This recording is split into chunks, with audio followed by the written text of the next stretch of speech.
अपने जीवन में समझने की जो कोशिश कर रहे हैं और ये कोशिश हमारे लिए हमारा जीवन को उत्तम बनाने के लिए, उद्भगति की ओर जाने के लिए और स्वस्वरूप की अनुभूति करने के लिए हमारे लिए ये आध्यात्म विज्ञान जो कुदरती कानून के ऊपर आधारित है, ये बहुत आवश्यक है। और इसीलिए हम सब जैसे जैसे भी आगे बढ़ेंगे, ये विज्ञान स्वयं अपने आप खुलता रहेगा, खुलता रहेगा, खुलता रहेगा। क्योंकि जितना आप सिंसियर एंड ऑनेस्ट हो, कुदरत आपको हर प्रकार की हेल्प करने के लिए तैयार है। कुदरत ये कहती है कि दुनिया तो खुली है, अगर आपका आंखों का नंबर बढ़ गया है तो मैं क्या करूं।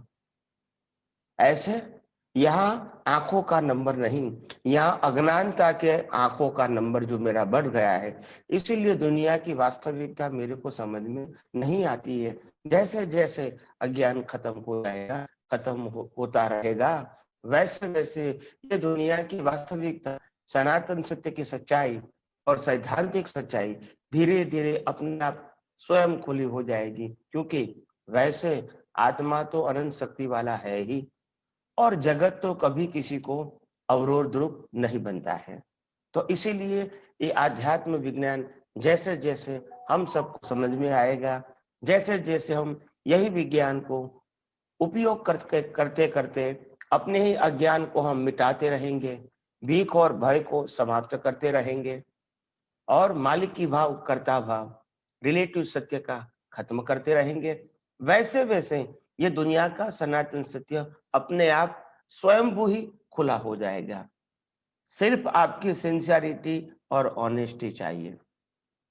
तो मेरा कहने का मतलब ये है, ये मुक्ति का मार्ग वास्तव में ही अगर अनुभवी पुरुष के माध्यम से अगर ये विज्ञान समझ में आ जाता है, तो भूतकाल में भी बाय पास जितने भी अनुभवी पुरुष हो गए, दास भगवान, मद्राज जैसे बहुत अनुभवी पुरुष इन पास्ट हो गए, और सभी का एक ही मत था कि मुक्ति का मार्ग सहज है, सरल है और सुगम है। मगर वो मार्ग के दाता जो होता है, मार्ग बताने वाला, वो दुर्लभ दुर्लभ दुर्लभ होता है, और जो वो दुर्लभ है वो आपके लिए सुलभ हो गया है। तो इसीलिए हम सबको ये विज्ञान लाभ उठाना है। दूसरी बात, विज्ञान जब एक एज अ साइंटिस्ट कोई भी बात को समझने की कोशिश करो, तो उनके दोनों एंगल को देखने की कोशिश करो, एक एंगल मत देखो। कई लोग मैंने देखे हैं, जब कोई आदमी अच्छा काम करता है तो वो समझता है कि मेरे को भगवान देखता है, यानी मेरे को इसका भगवान फल देगा। और जब बुरा काम करता है तब ये नहीं सोचता है कि इसको भी भगवान देखता है। तो ये साइंस नहीं है, ये आपका व्यू पॉइंट हो गया। साइंस का मतलब है, अगर कुदरत अच्छे काम को भी देखती है, बुरे काम को भी देंगी। मगर ये हमारी सोच जो है, इतने अवतारों रिलेटिव की बनी हुई है, इसलिए हम कोई भी चीज को वन वे ही सोचते हैं। तो वन वे सोचना वो साइंटिफिक विजन नहीं है, वो रिलेटिव सत्य है। तो सनातन सत्य है, उसमें दोनों एंगल आ जाते हैं, अच्छा या बुरा, गुड एंड बैड। तो कहने का मतलब ये है, हर बात में देखो, कई लोग मेरे को कहते हैं कि स्वामी जी, जीवन में बहुत दिक्कत आती है और प्रॉब्लम बहुत है और मैं उनको सहन नहीं कर पा रहे हैं, आप हमको रास्ता बताइए। मैंने बोला, आप सहन नहीं कर पाते, जीवन में मैं स्वीकार करता हूँ, और उनके लिए आप उपाय मांग रहे हैं, वो भी एक इंसान के नाते अच्छी बात है। मगर आप ये क्यों नहीं समझते, जब आपके जीवन में आपकी उम्र 40, 50 साल, 17 साल हो गई, और जब 90% संजोग आपके अच्छे रहे, तब तो आपने कभी याद नहीं किया, और जब 10% बुरा है तो आप इसको सॉल्यूशन मांगते हैं। तो कहने का मतलब विज्ञान क्या कहता है, अच्छे संजोगे उसको भी कुदरती कानून के रूप में देखो, और बुरे संजोगे उसको भी कुदरती कानून के रूप में देखोगे, वही तो समाधान है। फिर और कोई सॉल्यूशन की जरूरत नहीं है। मगर हम हर समय देखते हैं कि एक ही साइड को देखते हैं, और इसलिए फिर ये दुनिया की वास्तविकता हमको समझ में नहीं आती है। एक भाई ने कहा कि स्वामी जी, हमको धर्म तो करना चाहिए ना, बिना धर्म तो पुण्य कैसे बनेगा। और इसीलिए तप करिए, जप करें, पूजा पाठ करिए, दान पुण्य करें, और जो कुछ भी अच्छा काम हो सकता है वो सब हम करें तो अच्छी बात है ना।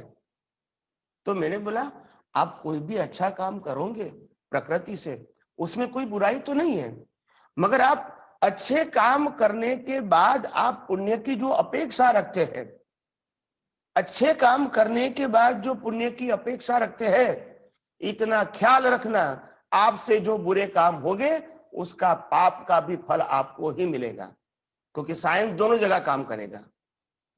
और इसीलिए मैंने कहा समाधान वहां है, अच्छे बुरे दोनों काम को कुदरती रचना के रूप में देखो, उसी से अज्ञान निकलेगा, नहीं तो पाप पुण्य तो चलता ही रहेगा। हमको अज्ञान निकालना है। अभी हमारा सब्जेक्ट न पाप है न पुण्य है, हमारा सब्जेक्ट है अज्ञान निकालने का। तो हर समय अलग अलग व्यक्ति अलग अलग प्रकार की बात करती है, और इसीलिए मैं उनको ध्यान देता हूं कि ऐसा मत कहो। कई लोग जीवन में, आज मैंने देखा बहुत सारे लोगों का फोन भी आता है, कभी फिजिकल प्रॉब्लम, कभी मेंटली प्रॉब्लम, कभी सोशल, फैमिली, इकोनॉमिकल प्रॉब्लम, ऐसे ऐसे बहुत सारे प्रॉब्लम लोगों को होता है।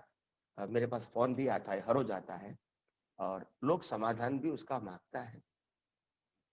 तब मैं सबको यही बात कहता हूं, तुम जब मुश्किलों से रोते हो तो ये क्यों नहीं समझते हैं कि मेरे पास जो अंदर परमात्मा बैठा है वो तो अनंत सुख वाला बैठा है। और इसीलिए मैं कहता हूं कि कितना भी दुख क्यों ना आए, मगर मेरे परमात्मा के पास जो अनंत शक्ति है, वो अनंत शक्ति के माध्यम से मैं सभी सुखों के साथ, सभी सुख और दुखों के साथ भी संभाव में रहूंगा। ऐसी है परमात्मा मेरे को शक्ति दे। तो आखिर दुख से रोने की जरूरत नहीं है, रोने से दुख हटेगा नहीं, मगर हम संभाव रखेंगे तो दुख जो आया है वो लाइफ लेकर आए, अपने आप समाप्त हो जाएगा। तो इसीलिए मैंने कहा ये साइंस बहुत गहराई से समझने की जरूरत है। ये साइंस कोई थियरी नहीं है, ये साइंस कोई मैंने शब्दों से बता दिया आप समझ गए, ऐसा नहीं है। साइंस की गहराइयों में जाइए। साइंस सिद्धांत के ऊपर आधारित है, और सिद्धांत के अंदर साफ बताया है हमको अज्ञानता को मिटाना है। यहाँ पाप पुण्य सब्जेक्ट नहीं है, यहाँ मन वचन काया की प्रकृति वो भी सब्जेक्ट नहीं है। यहाँ प्रकृति को सुधारना, बदलना, परिवर्तन करना, मेरी या दूसरे की, इसको यहाँ कोई स्थान नहीं है, और नहीं हम इसको पुरुषार्थ मानते हैं, उदय कर्म में जो भी है। तो इसीलिए विज्ञान समझते समय ध्यान में रखो कि हमारा दृष्टिकोण दोनों तरफ होना चाहिए। तो जैसे जैसे एक भाई ने मेरे को कहा कि स्वामी जी, अगर मैं गलती नहीं देखूंगा तो मेरी प्रगति कैसे होगी, मैं बार बार वही गलतियों को दोहराते रहूंगा। मैंने कहा अगर आपको गलती देखना है तो आपको आपकी दृष्टि परमात्मा से हटा के, कुदरती कानून से हटा के प्रकृति की ओर ले जानी पड़ेगी। और वो दृष्टि तो आपको कई अवतारों से है ही, ये कोई नई बात नहीं है। हमको प्रकृति के ऊपर से दृष्टि हटा के वही प्रकृति को कुदरती रचना के रूप में देखना, ये विज्ञान है। तभी तो हम परमात्मा में स्थिर रह सकते हैं। तो इसीलिए मैंने कई लोगों के प्रश्नों के आधार से आज मैंने थोड़ी बात शुरुआत में, सभी महात्माओं की जागृति बढ़े और दृष्टि बिल्कुल क्लियर हो जाए स्पिरिचुअल साइंस में, इसीलिए मैंने थोड़ी जो बात, मेरे परिचय में लोग आते हैं और लोगों का प्रश्न जो होता है पर्सनल फोन करके, तो उसके बारे में मैंने कॉमन आंसर दे दिया। हो सकता है यही आंसर और यही बातें लोगों को आगे बढ़ने में, समाधान प्राप्त करने में उपयोगी रहे।